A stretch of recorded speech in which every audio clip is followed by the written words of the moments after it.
Magpapa-LBC tayo nung ginawa natin. Laptop ng Mac. Ito tayo sa LBC oh. Napaka-seryoso ni ate. Yung tagabalot ng ating papa-LBC sa Cavite.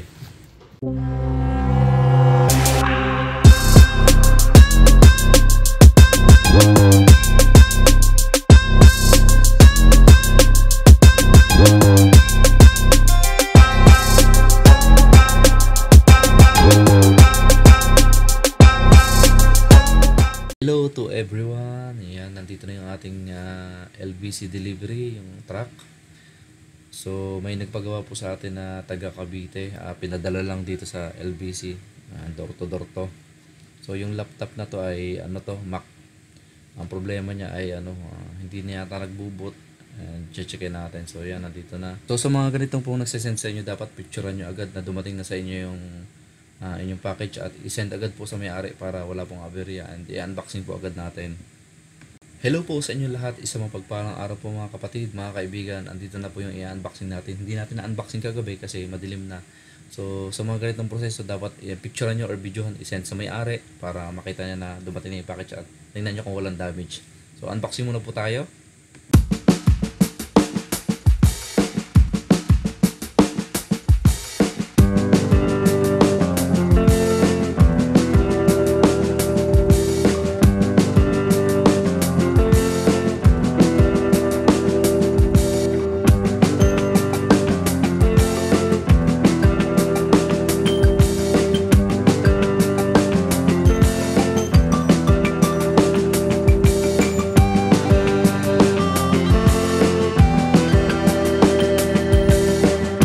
Ayan, napakaganda po ng kanyang packaging. Talagang sealed na sealed yung ating gadgets from Cavite. So sa mga LBC po, palagi ako nagpapadala and palagi din po ako nakaka-receive. Ganito po yung ginagawa nila kapag gadgets ang padala or laptop or mamahalin na gadgets. Talagang kailangan po naka-case or maganda yung pagkakabalot, and balot na balot po ng bubble wrap yan para sa biyahe po ay hindi kumakalog. Yan, nakakitang-kita nyo naman ang ating unboxing na ginawa. Ito yung charger niya. So itong charger ay tanggal na yung balat ng negative. So dapat po sa mga ganitong charger, kapag natatanggal na yung balat, ay talupan niyo po ng buo tapos lagyan niyo ng tape para hindi po makadisgrasya kapag natanggal po yung pinaka positive niya at nagdikit. Magso-short yan. Sayang naman po yung charger natin. So open natin yung case. So makikita nyo, pagka-open natin ng case, may balot pa rin yung laptop ng bubble wrap. So, ganyan po sila ka-secured. Yung mga taga-LBC, shoutout po sa mga taga-LBC. Napakaganda ng pagkakabalot po ng inyong mga parcel. So, yan, tingnan natin muna kung may gas-gas, may damage. So, madudumi na yung gilid. So, yan, and ang pinaka-cup niya ay wala na sa likod. Yung pinaka-rubber cup niya na protection. So power on muna natin, tingnan natin kung mabubuhay siya. So wala siguro itong charge, i-charge muna natin.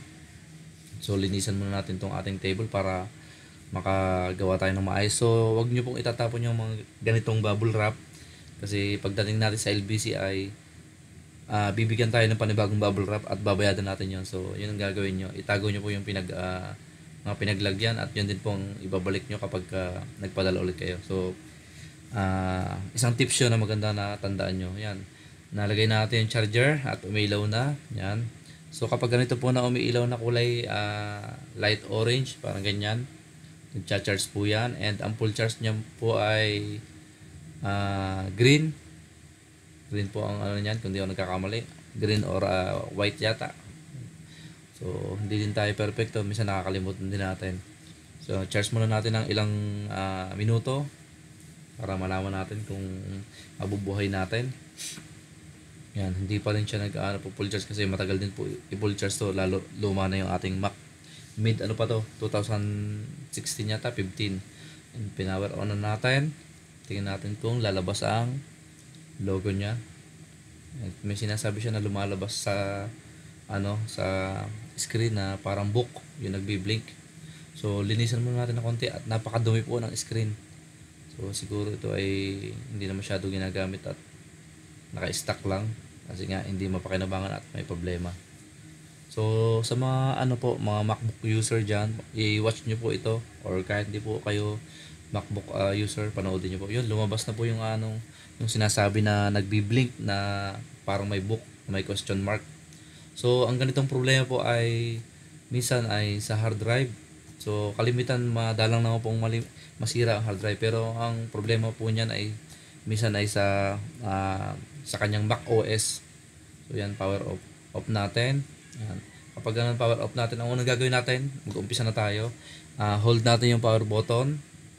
Yan, abangan natin po yung command. Yan, command and R.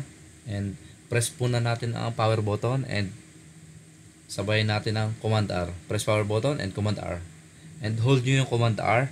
Huwag nyo tatanggalin hanggang hindi lumalabas yung yung globe na yan. So ito po ay online process. Dapat masundan nyo to at dapat nakakonect po sa internet para magawa nyo ng ayos yung inyong Mac. So hindi nyo na kailangan dali sa SM. Sa SM po napakamahal. Yan, connect muna natin ng wifi. Napakamahal po sa SM. Hindi ko naman po sinisira ng mga taga SM. Pero kung gusto niyo pong magtipid ay pwede niyo pong sundan tong video na to, and kung gusto niyo na po na walang gagawin at babayad na lang, pwede na po kayo magpunta sa mga service center sa SM po. Maganda diyan, legit din at mga galing din technician. So connect natin yung connect natin yung wifi yan. So ito po ay online process ang factory default na gagawin natin. So yan, nag-uumpisa na siya. So kapag ganito ang nakita nyo at umiikot yung globe na yun at yung bar line na white na yun ay lumalabas na yung pinaka white na yan, ibig sabihin po niyan ay nag-uumpisa na po yan pumunta sa kanyang recovery menu. So hihintayin natin yan. Tumatagal po ito ng depende sa internet natin and depende sa ating sa MacBook natin na specification. Kapag mababa ang RAM ay mabagal po yan. And ayan, lumabas na. Hintay lang tayo saglit. Yung bar na white ay malapit na sa dulo. So malapit na tayo pumunta sa ating recovery menu. Doon tayo mag-uumpisa ng re-reprogram. Yan, lumabas na yung white. And kapag lumabas na yung white at logo na yan na Apple, so malapit na po tayo sa sa utilities. Lumabas na. Yan ang ating gagawin. I-reinstall natin po yung ating ang ginagawa ko muna po ay pumupunta muna ako sa this utilities, at ang ginagawa ko ay chine-check disk ko muna. Chine-check ko muna yung hard drive kung healthy ba, kung naka-install ng ayos. Minsan kasi kapag nag-corrupt yung nag-corrupt yung ating hard drive ay hindi makita yan minsan doon sa loob ng this utility. So, meron siyang restore from time to time, from time machine, sorry, time to time na. Reinstall OS X and get online help. So dito tayo sa this utilities. Yan, click natin yan para ma-check natin ang ating hard drive. So makikita nyo, so importante tatandaan. So ito pong this one, OS X, ito po ay image. Wag nyo pong didelitin to. Once na ma-delete nyo yan, magkakaroon kayo ng malaking problema. So ang i-check disk nyo lagi ay yung nasa harapan. Kapag na-delete nyo yung image na yon, siguradong pupunta kayo sa SM. So napakahirap pong gawin yan kapag so kailangan ulit ng image panibago para yan. So pero may diskarte din naman diyan kung para hindi kayo mahirapan. Ganun din ang ginagawa o online din process, kayang-kaya. So yun, goods naman yung ating ating hard drive. Okay na okay. So pupunta tayo ngayon dito sa reinstall OS X. Yan, dito tayo sa OS X natin. So kailangan nga po na nakakonect yung ating wifi. So magwa-warning niya na ganyan. Yan. Need i-connect sa internet, hindi daw connected, para maumpisa na natin yung ating online processing ng parang kumbaga sa Windows na laptop formatting or sa cellphone ay factory default. Ito ay ganun din ang gagawin natin. So medyo minsan nakaka din gumawa. Parang kayo gumawa, parang natatakot baka masira niyo yung inyong Pero wala na pong masisira dito. hanggat hindi nyo ginagalaw yung motherboard, wala kayong sinusundot ng mga screw. Kapag ganitong program lang naman ay okay lang naman po yan, i-DIY. Gaya nga po ng sabi ko, huwag nyo i-delete yung pinaka-image, yung kanina, yung parang may folder na kulay yellow. Yan, lagay natin yung wifi para maumpisa na natin yung ating reinstall ng ating Mac OS. Ito ay OS X Mavericks. So, tingnan natin kung ma-update natin sa latest version. Alright, dyan. Try again. So, kanina hindi nag-okay. So, connected na tayo sa Wi-Fi. Click natin. Yon, makikita nyo tong arrow na to. So, sundan nyo lang yan. I-click continue lang yan lagi and agree yung mga basahin mabuti. So, makikita nyo naman dito yan. Mag-uumpisa na yan. Download and restore OS X. Yan. Makikita nyo naman. Continue na lang. Nag-highlight naman po kung saan dapat i-continue. Ay, nabusog na, sorry. And yan, after continue, lalabas dito sa yung pinaka terms and condition. Agree nyo lang. Dito, next ulit. Sa kabila. Makikita nyo naman yung binibilugan ko na yan. Lagi kong dinadahan-dahan. And agree ulit. Okay. Press agree. And yan, makikita nyo, yung ating hard drive ay lumabas na. So, makikita nyo yung pinaka na yun, yung last arrow na yun, ay naka-hide, hindi pa naka-highlights. So, kapag nag-click kayo sa hard drive na to, itong tinuturo ko na to, click natin yan. Yan, click natin sa gitna. Ayun, makikita nyo, nagkulay black na siya. Kanina naka-light gray. So, yan, nag-uumpisa na po ang ating recovery ng ating Mac OS. Nagre-reinstall na yan na galing sa internet. So, yan ang kagandahan sa hindi na natin kailangan ng bootable menu. Hindi natin kailangan ng bootable menu dito. Kailangan lang natin ay mabilis na internet. So, kung wala kayong internet, ay makigamit muna po tayo sa ating mga kapitbahay or kamag-anak. So, makikita nyo nga pala, ganito nga, isa pang tips. Ang tagal po nang nakasulat dito. Nakalagay ay 3 hours, more than 3 hours, kulang-kulang 4 hours ang process ng reinstall. Pero hindi po yung totoo. Yan ay minsan ay bigla na lang tumatakbo diretso pagitna. Lalo na kung ang internet nyo mabilis. Minsan ay maabot lang to ng more than 45 minutes. Yan, 30 minutes. Depende nga po sa inyong internet. So kapag lumabas na po yung green bar dyan, ibig sabihin yan ay tumutuloy na and nag-uumpisa ng mag-recovery. Green bar yan. Kapag nasa gitna na and padulo na, malapit na matapos. Ayun, nag-shortcut na tayo kasi medyo hahaba. Kinat ko na yung video sa part ng paghihintay. So yan, tapos na nag-restart na, magre-reboot yan. So kapag ganito, malapit na tayo matapos and i-apply lang natin yung ating mga Apple ID, password. Hindi natin ipapakita yun kasi private, baka makita pa ng ating mga Yan, yung blue na bar na yan ay nakalagay ay 23 minutes. So ulit natin yan. Ikakat ulit natin at medyo matagal. So yun, kinat na natin, padulo na, nasa dulo na yung ating reinstalling ng Mac OS. Yan, patapos na. And sa mga nanonood po, shout out po pala and 100k na tayo. Medyo busog yung lalamunan natin, medyo masakit. Yan, okay na. Nandito na tayo sa language setup. So makakapunta na tayo sa loob. So goods na yung laptop and pwede na nating ipadala sa ating customer. Ayun, okay na. And testingin muna natin yung keyboard kung gumagana yung brightness. Yan, okay na okay, gumagana.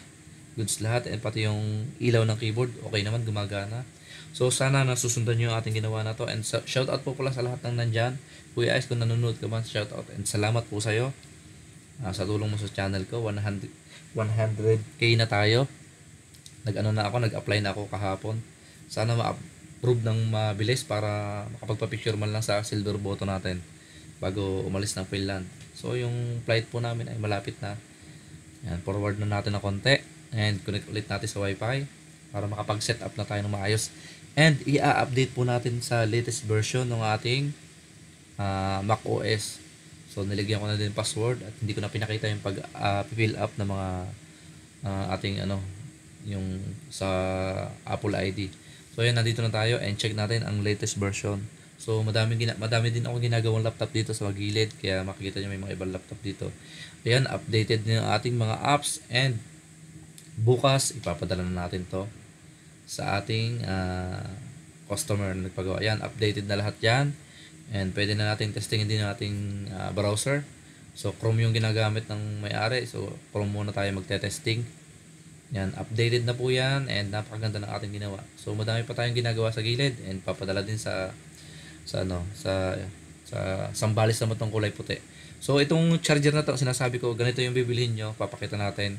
Balutan nyo yan. Search nyo lang sa Google and sa Shopee. Pwede kayo mag-order or sa Lazada. So check muna natin yung channel natin kung gumagana internet. Right? Yun. Okay naman yung internet natin. Gumagana. Goods na goods. Yan. Hindi na natin play kasi yung speaker nito ay sira. Palyado. Ayun. Sana nasundan nyo. So sa Lazada yung nabibili na pambalot sa ating charger kapag natalupan. Bili po kayo ng online sa Lazada.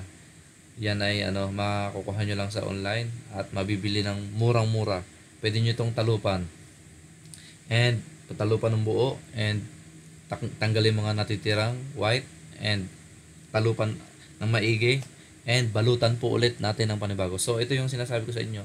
Mamimili lang kayo dyan ng gusto nyo. Yan, may iba-ibang type ng klase ng pang-roll sa ating mga charger na sira. So ito po ay safe para hindi na tayo makabili ng panibago. Okay? Sana nasundan nyo ating video na to and maraming po salamat sa lahat ng team na nandito. Yan, ibabalik na natin and isesend na natin maya-maya sa ating customer. Alright, maraming salamat po sa inyo lahat and bye-bye po sa inyo lahat and Magpapa-LBC tayo nung ginawa natin. Alright, dito na tayo sa Laptop ng Mac. LBC. Tayo sa LBC. Puntahan na naman natin si ating seryoso. Yan, si ating seryoso na naman. And maraming salamat. Yan, Mikay, shoutout sa iyo. Salamat sa pagpapagawa sa